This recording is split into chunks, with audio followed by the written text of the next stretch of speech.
hopefully this presentation will give them a better glimpse about how important the science of meditation as spiritual and as mental.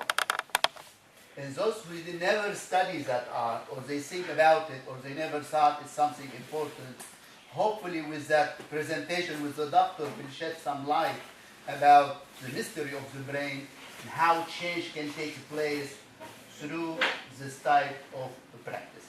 Welcome, Dr. James Grisolia.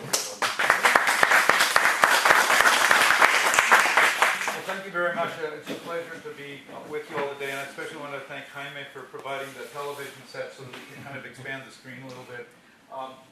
Anyway, this is actually a talk that I gave in Beirut at a couple of the hospitals there. Some of you may know George Gunham. He's a fourth-degree black belt who studied with the master and has been over here some, but he's actually a cardiologist, in fact, the president of the Lebanese Cardiology Society. And he was kind enough to give me an opportunity to speak to a couple of different hospital groups back there. This is pretty much the talk that I gave them. There's some things that are a little bit more medical than probably what we want to talk about, and I won't really spend a lot of time on those. But it's good because it's sort of an orientation a little bit to kind of what meditation can be about. And I talk a little bit about some of the medical stuff of it and sort of how the brain is organized and how that relates to our training. And I want to just use this as an opportunity for us to have a little conversation about things, and certainly, you know, questions and answers to kind of make some of the stuff that we do a little bit more real in terms of how it works and so forth. But just starting with meditation, you know, there are so many meditation traditions, you know, whether it's Native American, whether it's, you know, just all different cultures across the planet. I think it's pretty clear that their meditation traditions go back really before any written records, because there's well-developed traditions in lots of places that don't have writing, and where you do see writing, they're talking about things that have been centuries before that. So it's something that comes up a lot, and is a way that a lot of people in different cultures have found to relate to themselves and to relate to the universe. It's gotten a lot of interest by neuroscientists over the last probably 20 years or so, people trying to do more to figure out exactly what's happening in the brain. And people also become more and more aware of the health benefits, the spiritual and the medical health benefits of meditation. So it's gotten more interest for a lot of different reasons. Now, we've heard about lots of different techniques. They have a lot in common. We sometimes hear about mindfulness meditation, where you are essentially just sort of trying to keep in a certain space, and you'll sort of notice, you know, the sound outside, or the itch on the back of your leg, or different things. There'll be different sensations that you'll feel and experience, and you just make yourself mindful of them. But don't like get hung up on them or focus on them. You just kind of acknowledge them and sort of let them go, and you try and stay in the same zone. And that's mindfulness meditation. We'll talk about it a little bit more in a minute. There's another type called concentration meditation, and in concentration meditation, you will be trying to focus on something, and it might be your breathing. Of course, you know, breathing techniques are common to many of the different meditation techniques. And there's reasons for that. We know that certain brain cells within the brainstem and also in the limbic system that we'll come to later, there are certain brain cells that will start to slow down when your breathing slows. So we know that we can affect brain activity in a lot of ways just by breathing regularly, slowly deep in and out, the kind of chi breathing that we do as part of meditation. But, you know, focusing on something, whether it's focusing on your breathing, focusing on a mantra, focusing on something visual, like maybe you have like a candle that's flickering in front of you, or something else, having something to focus on, and then try to use that to kind of forget and exclude everything else and just concentrate on that one thing. That's what we generally mean when we use the term concentration meditation. But they're kinds of two sides of the same coin. You're still trying to sort of focus on one thing and then let everything else go. With the mindfulness, you just practice letting everything else go without focusing on one thing, but you're still trying to empty your mind and trying to get back to a stage where you aren't chattering to yourself all the time. I mean, most of us have this little voice going in our head all the time, kind of telling us, oh, you did that wrong, or oh, you need to do this, or you forgot. And you know, we have these little voices going in our heads all the time. And part of what you're trying to do with meditation is you're trying to silence that voice down and just let it relax and just experience without having this little chattering monkey mind sort of going on in the background. And so that's really the goal. And these are just two different general ways of getting to the same thing. And then beyond that, there's a lot of different things that you can use as things to focus on: candles, mantras, mudras, like different hand positions, for example, that you can use as a focus. You can use a rosary. I mean, you know, they use rosaries not only in Catholicism, but they use it in other traditions too. Just the repetitive saying of something as you're going through the beads on a rosary is definitely another way of channeling and focusing your concentration. Sometimes taking a passage, a lot of us coming from a Christian tradition may be used to using scripture and just finding, you know, something that you've read in scripture and just take that one passage and just sort of dwell on it. And if you let that become a focus and really sort of, you know, keep saying it over and over in your mind, that can become a focus for meditation as well. And just again to emphasize that there's, you know, different traditions, certainly Buddhist. There's a tradition within Islam, the so-called Sufi mystics, were very much into meditation. In fact, that reminds me of something, besides using repetitive words or repetitive breathing or repetitive actions like rosary, it's also possible to use repetitive action. Some of the Sufi mystics would actually do sort of like a repetitive dance and use that as a form of meditation, the so-called whirling dervishes. I think that was from Turkey, if I'm right about that. Yeah, but other Sufi mystics have used other different traditions. But there's also a Christian tradition of walking meditation. Sometimes they'll, in certain churches, you'll even see like a maze that's been laid out on the floor, not that you could get lost in, but just a maze of you know, like a diagram that you could kind of follow. And so walking can be a form of meditation. As the Master has taught us, doing a form can be a form of meditation also. So you can use the action, whatever you're doing, to become, if you can channel your thoughts and your thinking into that form and just repeat it. You can use that as that repetition as a way of getting into meditation, just as a rosary bead or anything else. So the monks can be our friends in that regard. And then, of course, as I said, there's a strong Christian tradition of meditation too. You know, it's not all that clear what Jesus was doing in the desert for 40 days and 40 nights, but I think a lot of it had to do with meditation. There are a lot of spiritual benefits that people feel and really believe that they get out of meditation, and we'll talk about. People that practice meditation will commonly say afterwards that they feel refreshed. I think a lot of us in here have had that experience. You can feel energized. You can feel sort of a sense of calmness and happiness. Also sort of a disengagement, like you're not so caught up in all of your little daytime stuff that's just driving you crazy. You can kind of let that stuff go a little bit if meditation is successful for you. So getting sort of a disengagement from that obsession that we can get with our work or our lives. You know, a sense of tranquility, a sense of quieting the mental little voice inside your head. Physical relaxation, a sense of thankfulness, a sense of awe or wonder at just nature. Often people will have the sense, I've certainly had this myself, after you've meditated, you'll just look around you and colors are brighter, objects are plants and trees and things just are a little bit more intense somehow. So there's very definite spiritual benefits that people can feel pretty early on in meditation.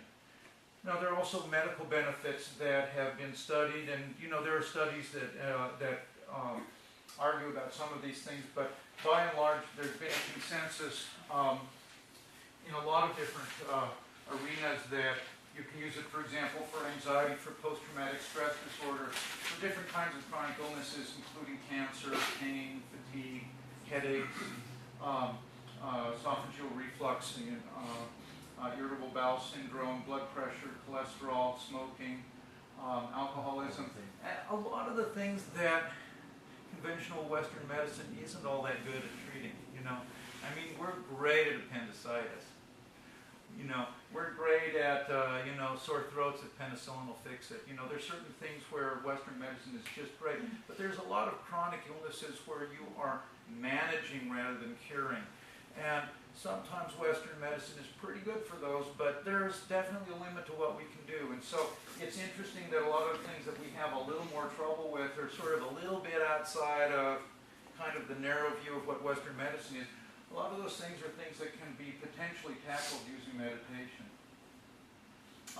Anyway, this is just kind of a simplified, because we mostly I think within the BLM, mostly focused on more of a concentration approach to meditation. So I just wanted to kind of remind you guys of a very simple approach to mindfulness meditation, because this is kind of the other side of the same coin. It gets you to the same place eventually.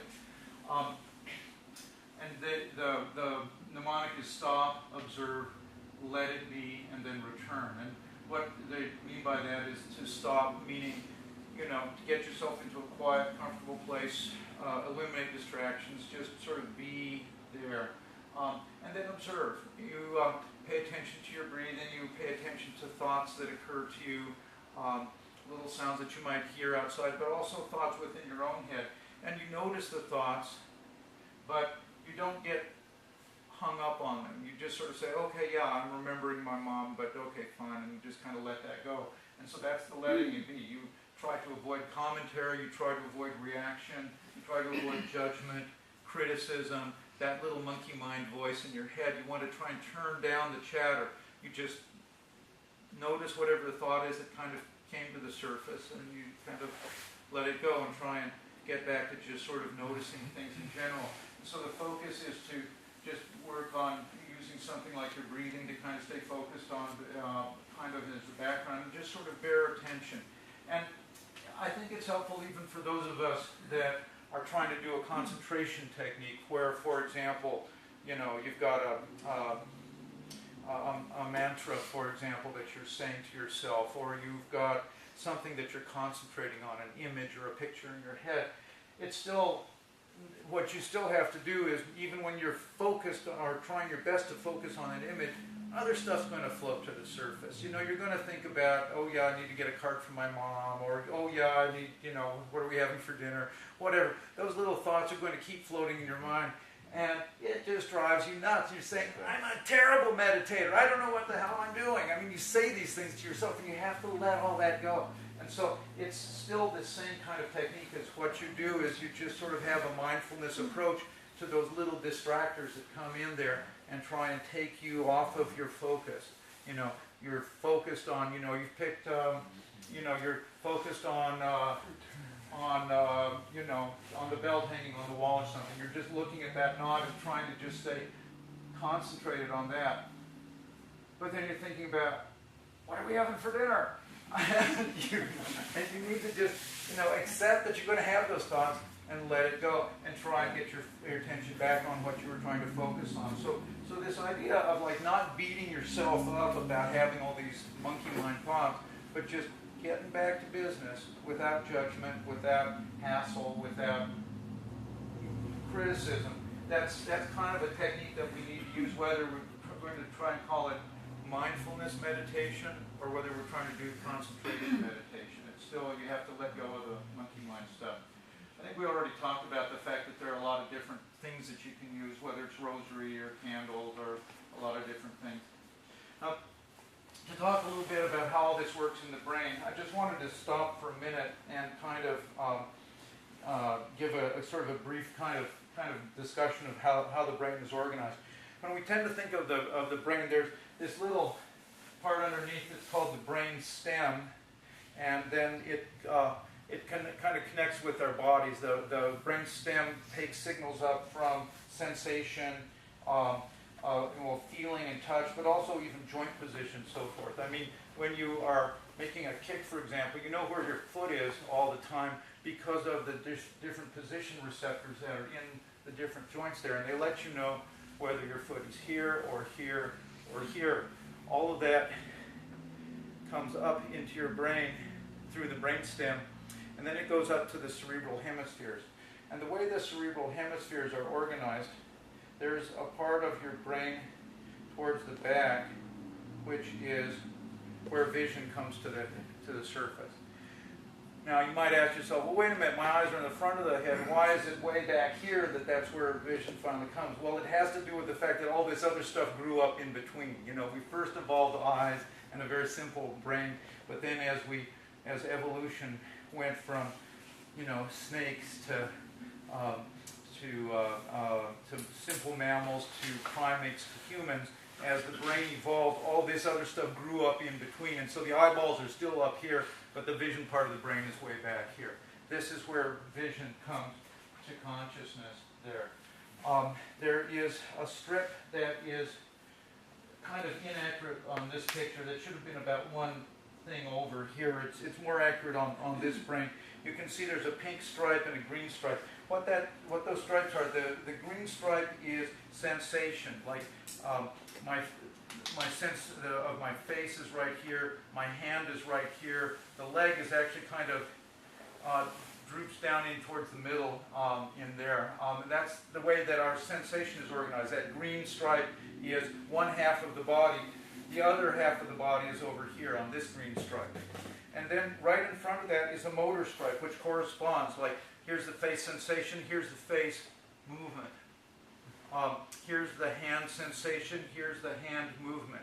Here's the trunk, and then the legs dangling down in between. The sensation is in back, and in front is the movement of all the extremities. This is how we are wired. We sometimes call this the motor strip or the motor cortex, and the sensory strip or the sensory cortex. And the brain has, on the left side of the brain, controls the right side of the body and gets the sensation from the right side of the body. The right side of the brain gets from the left. Everything crosses before it gets up here.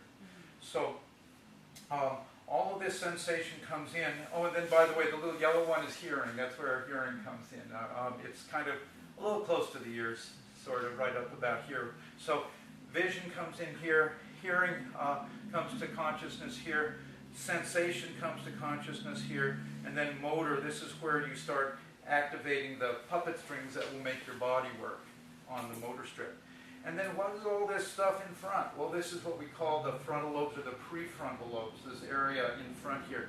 This is actually where we conceptualize. When the master says, okay, now I'm going to ask you to do this, this, and this, and I want you to visualize it with your mind's eye before you do it. Well, that visualization process, kind of conceptualizing to yourself how I'm going to do, you know, this kick and that kick, you know, that is something that you do up here. This is where you think things out. This is where you conceptualize.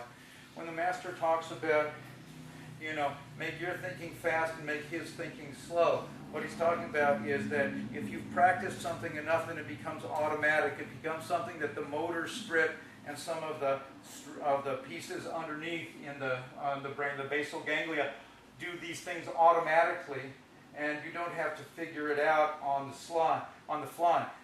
The frontal lobes is for like, oh, well, he's kicking me like this. Well, I'm going to have to kick him like that. That's what's happening up there. And so when you make your thinking fast, you're reacting automatically. You're using you're using pre-learned things that have become so repeated enough times that they're automatic for you. This is for problem solving.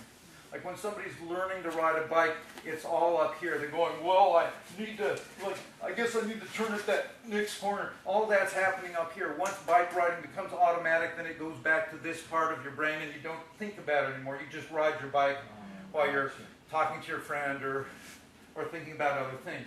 Stuff goes from the frontal lobe when you're having to figure out step by step to the motor strips and the subcortical motor areas when it becomes automatic.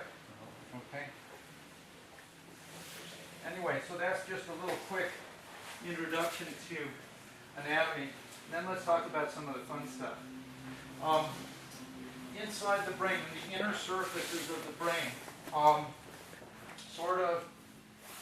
inside the temporal lobe here, deep inside that, and kind of going in a circle around in this inner part that's on the inside, is the limbic system. The limbic system is important because it takes emotions, anger, rage, all of the different emotions that you experience go through the amygdala, memory goes through the hippocampus, and it's interesting that rage and memory are right together. The things that make you angry, the things that make you frightened, they get very strong in your memory because the circuits are right next to each other.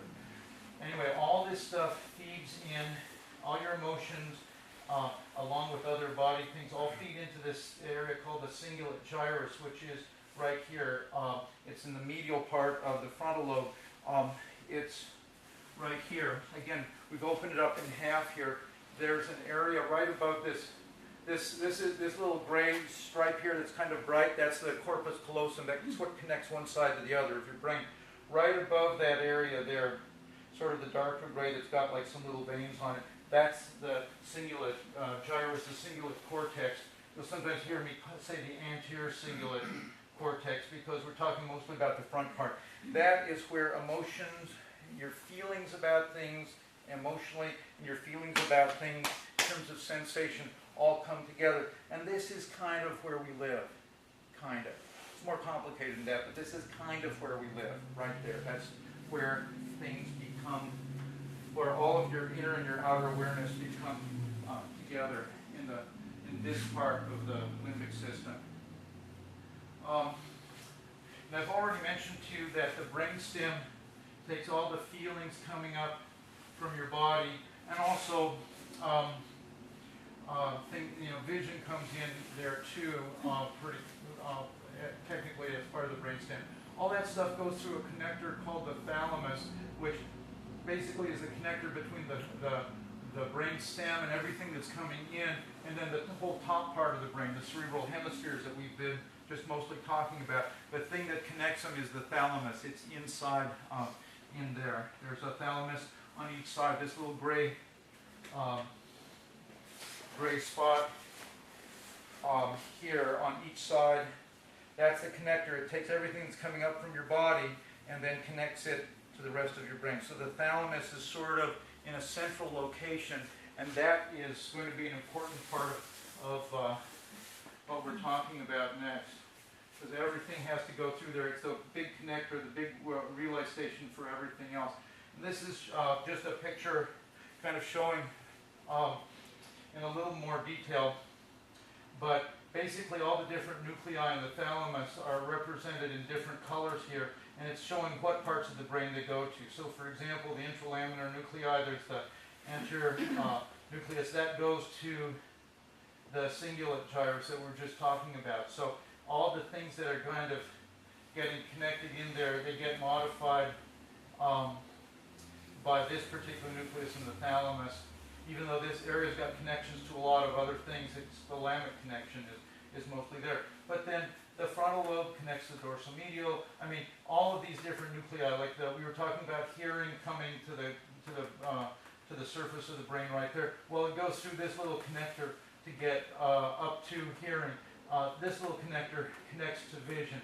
So everything that gets to the top of the brain has to go through the thalamus, and there are very specific connections. There's another nucleus that they've actually sort of peeled away. You can see all these ones here. Those are like the ones that I just showed you inside there. Well, there's another little one that's almost like a cap or like an outer skin on the thalamus. They've kind of peeled it away in this picture, but this reticular nucleus is in a position to modify the traffic between the body and the top part of the brain. It's almost like a little amplifier that's can turn up or turn down the signal from the body to the brain. This is just an illustration of some of the wires and the connections from the thalamus into other parts of the brain. This is not all of them. This is just a representative section taken by diffusion tensor imaging, just to kind of give you an idea. But the thalamus has got all these connections running up to the rest of the brain, to the surface of the brain, the cerebral hemispheres that we've been talking about. And it turns out that there's an important rhythm, a 40 cycle per second rhythm that's going back and forth in these wires between the thalamus and the cortex. And that 40 per second rhythm is what ties everything together. All the stuff that you're thinking about here, the stuff you're feeling over here, the stuff that you're seeing back there, all those things get tied together into one unified perception and one unified mind through this 40 cycle per second rhythm that's going through those wires. Now meditation. Well, it turns out you can take people that are experienced meditators like this Buddhist monk, and you can pop them into an MRI, and you can study, if you're doing a functional MRI image, or the regular MRIs that your doctor sends you to, like for your shoulder or whatever, that's just showing structure. That's showing whether there's a rib or a tear or a stroke or a hemorrhage. But it's also possible to use other kinds of specialized MRI machines to measure function and to see how different parts of your brain are working. And so this is taking people that are novices who were just told to get in there and try and meditate. And so these are kind of the placebo guys. And then these were the people that were experienced meditators. And you can see that between rest and meditation, there's not a lot of difference in somebody that doesn't know what they're doing. In somebody that's an experienced meditator, this part of the brain is where it's part of what's involved with intention. They were doing an attention or concentration type of meditation. So that area gets activated and goes from being a little bit activated at rest to being much more activated during meditation.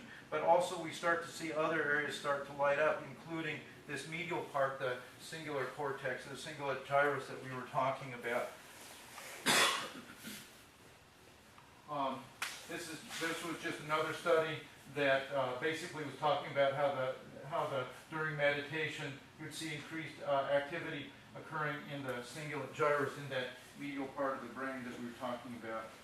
This is another way of looking at it, but it's kind of a close-up picture, so it's hard for you to see it. This is backing away a little bit. Now, most of the pictures I've shown you of the brain have been with the front facing this direction. This one is facing, just the way they had it in this particular article, is facing the other direction. So it's like the forehead would be here and the back of the head would be here.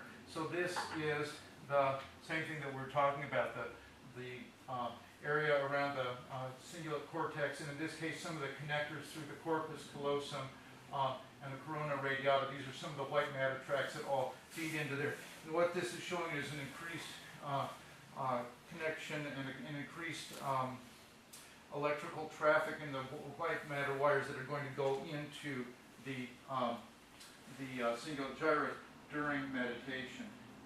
This is another thing that happens. When you are an experienced meditator and you get good at it, you really can concentrate and focus your mind. And if you can focus your mind well enough, then you don't notice other little things. You don't notice the fly that lands on your nose or your leg or whatever. You just don't notice because your concentration is so intense. Well, this is just a demonstration of that. Remember I told you that the sensation, it's like the face, the arm, and then the legs kind of dangle down here in the middle. Well, this middle part here, what they actually were doing is they were using something painful. They were putting, I think, heat on the person's leg.